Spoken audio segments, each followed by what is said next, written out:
गुरु प्यारी सात संगत जी राधास स्वामी जी। संगत जी, एक बार स्वामी जी महाराज संगत के साथ बैठे रूहानियत की बातें कर रहे थे।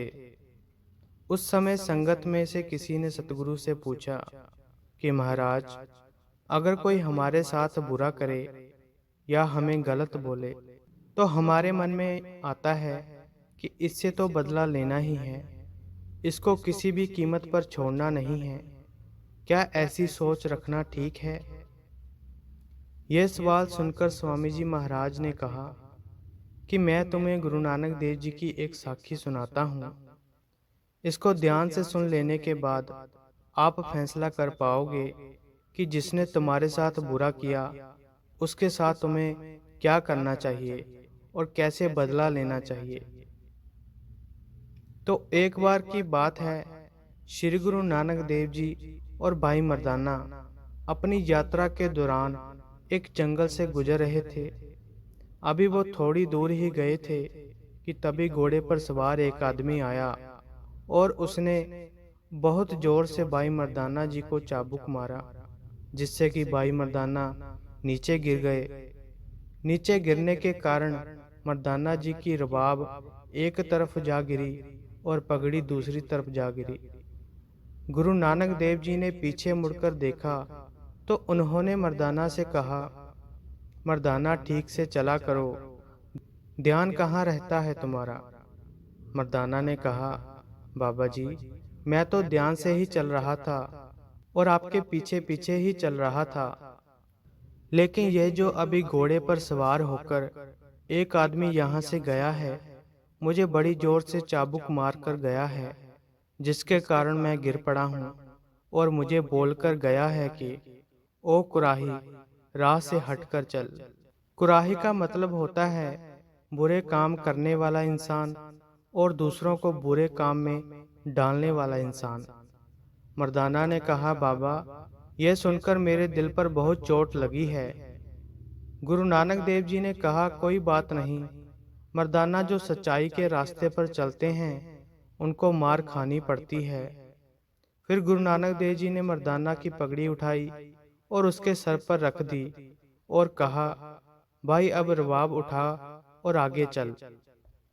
मर्दाना ने कहा, बाबा, आज मन बहुत दुखी है, मुझे इस घोड़े वाले आदमी को सबक सिखाना होगा। बाबा, आज आप मुझे शक्ति दो कि मैं जो कुछ भी बोलूं वह सत्य हो जाए। गुरु नानक देव जी ने कहा, मर्दाना, अगर मैं तुम्हें ये शक्ति दूं तो तुम क्या करोगे? मर्दाना ने कहा, बाबा, अगर आप मुझे शक्ति दोगे तो सबसे पहले मैं ये बोलूँगा कि ओ घोड़े वाले, वो रब तेरा बेड़ा गर्क करे। गुरु नानक देव जी ने बड़े ही प्यार से कहा, नहीं मर्दाना, हमारा काम है लोगों के बेड़े को पार लगाना। कोई हमको अगर बुरा भी कहे तो हम उसका भला ही करेंगे। मर्दाना ने कहा, बाबा, ये बात आप कह सकते हो क्योंकि आप तो कुल जहान के मालिक हो और मैं एक मामूली सा इंसान। मैं तो एक दुनिया में कीड़ा हूँ। मुझे तो तभी शांति मिलेगी जब तक मैं उससे बदला ना ले लूं। गुरु नानक देव जी ने कहा, भाई, अगर मैं तुझे शक्ति दे भी दूं तो तू करेगा क्या? मर्दाना ने कहा, बाबा, अगर आपने मुझे शक्ति दे दी तो मैं ये कहूँगा, घुड़सवार, वो रब तुझे वहाँ मारे जहाँ पानी भी ना मिले। गुरु नानक देव जी ने कहा, मर्दाना, लगता है तुम काफ़ी गुस्से में हो। अपना गुस्सा शांत करो, क्योंकि गुस्सा अकल को खा जाता है। तुम आज मेरा कहा मानो और एक बार कह दो कि घुड़सवार, जाओ, वह रब तेरा भला करे। मर्दाना ने कहा, बाबा, वह मुझे मार कर गया है और मैं उसका भला मांगू? बाबा जी, अगर वह हमारी सेवा करता तो मैं उसका भला जरूर मांगता। नहीं बाबा, यह मेरे से नहीं हो सकेगा। गुरु नानक देव जी ने कहा, मर्दाना, मेरे कहे पर बोल दे कि रब उसका भला करे। मर्दाना ने कहा, बाबा, आप बार बार कह रहे हो, मैं आपकी बात टाल भी नहीं सकता क्योंकि आप तो मेरे रब हो।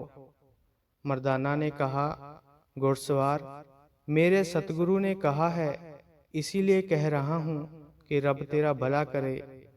जैसे ही मर्दाना ने ये कहा, उसी समय उस घुड़सवार का घोड़ा लड़खड़ाया और नीचे गिर गया। नीचे गिरते ही घोड़े का सर एक पत्थर पर लगा और घुड़सवार को खरोच तक नहीं आई। उसने उठकर घोड़े को देखा कि घोड़ा मर चुका है। फिर वे घुड़सवार वापसी के रास्ते पर पैदल ही चल पड़ा। तभी दूर से मर्दाना की नजर घुड़सवार के ऊपर पड़ी। मर्दाना ने घुड़सवार को देखा तो उसको दोबारा से गुस्सा आ गया। उसने कहा, बाबा, हम दो लोग हैं और वह घुड़सवार अकेला है। अब मौका मिल गया है। बाबा जी, आप उसके हाथ पकड़ लेना, फिर मैं 2-4 ठोकरें उसके पेट में मार दूंगा, मुझे शांति मिल जाएगी।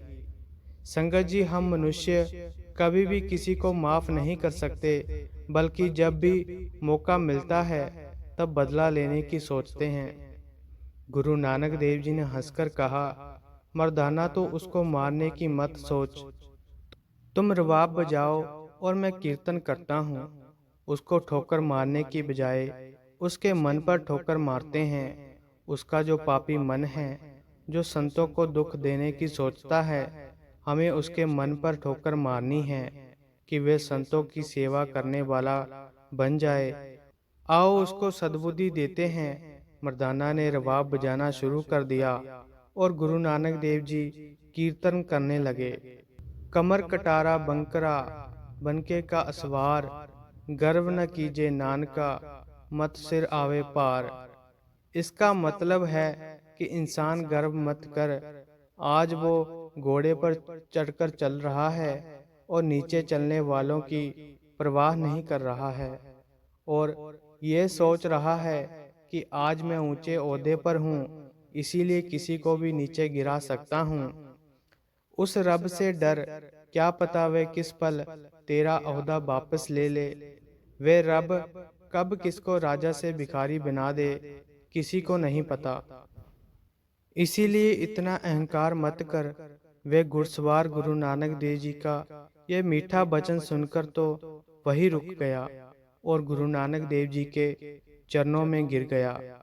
उसने कहा, बाबा, मैं भटक गया था, मुझे माफ कर दीजिए। बाबा नानक जी ने उसको उठाया और कहा कि जा रब के बंदे, मैंने तुझे माफ किया। आगे से कभी भी किसी घमंड में मत चलना, क्योंकि रब के घर में सजा मिलने में देर जरूर हो सकती है, लेकिन गुनाह करने वाले को वे मालिक बख्शता नहीं है। ये साखी सुनने के बाद स्वामी जी महाराज जी ने संगत से कहा कि क्या गुरु नानक देव जी के मार्ग पर हमें चलना नहीं चाहिए, या जो हमारे साथ बुरा करे हमें भी उसके साथ बुरा करके उसके जैसा बन जाना चाहिए। हम भी उसके जैसे गुनहगार बन जाए तो उसमें और हम में क्या फर्क रह जाएगा। रब ने हमें जो कुछ भी बख्शा है उसका शुक्र करना चाहिए और कभी घमंड नहीं करना चाहिए। यहाँ कुछ भी हमेशा के लिए नहीं है। यह जो चीज़ें हम इस्तेमाल कर रहे हैं, हमसे पहले वे कोई और करता था और हमारे बाद कोई और करेगा, तो फिर घमंड किस बात का है। और सजा देने वाले से बहुत बड़ा होता है माफ कर देने वाला। इसीलिए कोई बुरा करे तो उस रब पर छोड़ दो, वे अपने आप बुरे इंसान को सजा दे देगा। तो संगत जी, अगर आपको ये साखी अच्छी लगी तो लाइक, शेयर और कमेंट करें और चैनल को भी सब्सक्राइब जरूर करें जी।